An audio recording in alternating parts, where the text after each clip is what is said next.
When you're threading your machine, make sure you turn your hand wheel so that this mark matches up with this line right here. Make sure you use class 15 bobbins to wind your bobbin. These bobbins are the same on both sides.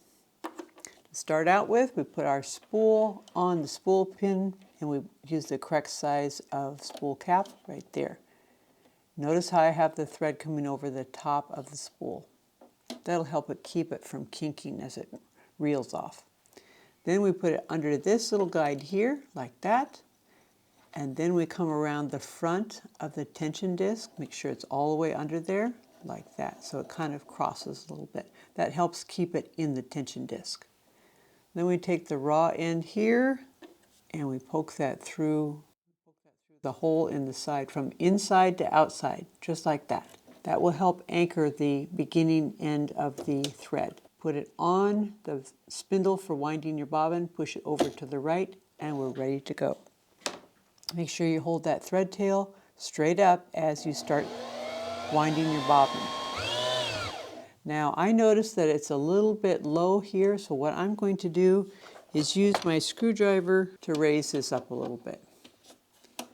That's going to make it so that it winds more evenly on your bobbin. Wind it a little bit more. What we want to do is cover the beginning end of the thread. So I'm going to now trim it off and it'll stay put. Now we can keep winding our bobbin. Now you notice how it stopped when the thread filled up the bobbin to the point where it pushed against the stopper. That keeps it from overwinding.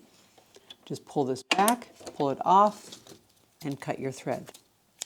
In order to put your bobbin in, make sure you're holding it so that the bobbin thread tail comes off the left-hand side like this. It kind of looks like the letter P.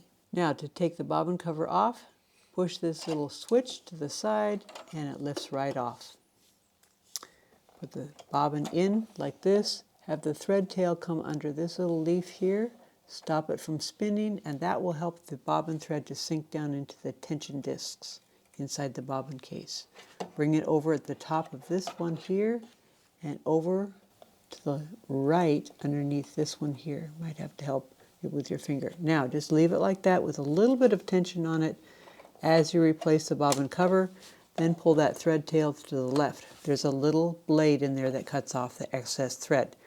You do not need to bring up your bobbin thread in order to start sewing. To thread your top thread, put it on the spool pin like this with the thread coming over the top of the spool. Put the spool cap on, then go from front to back into this little guide, behind on this little guide, and notice they are numbered. That's very helpful. Then come down here to 3, making sure that your presser foot is up because that will open the tension discs.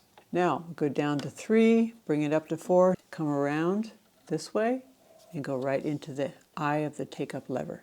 Then we bring our needle thread down here.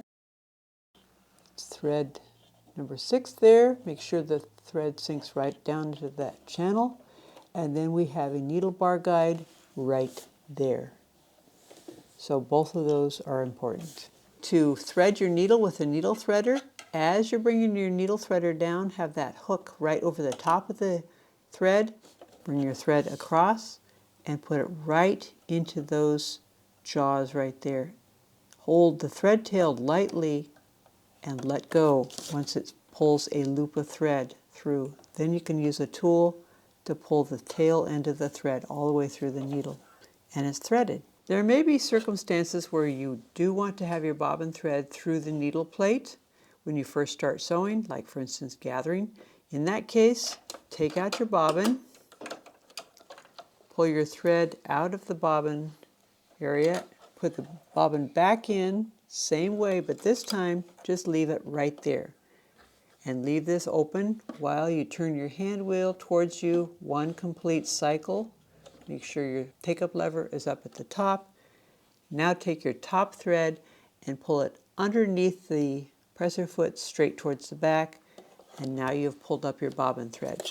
Put your cover back on and you're ready to go. If you found this video to be helpful, give us a like. And if you have comments, questions, or ideas for other videos you'd like to see, Let us know in the comments down below. Thanks for watching. Bye.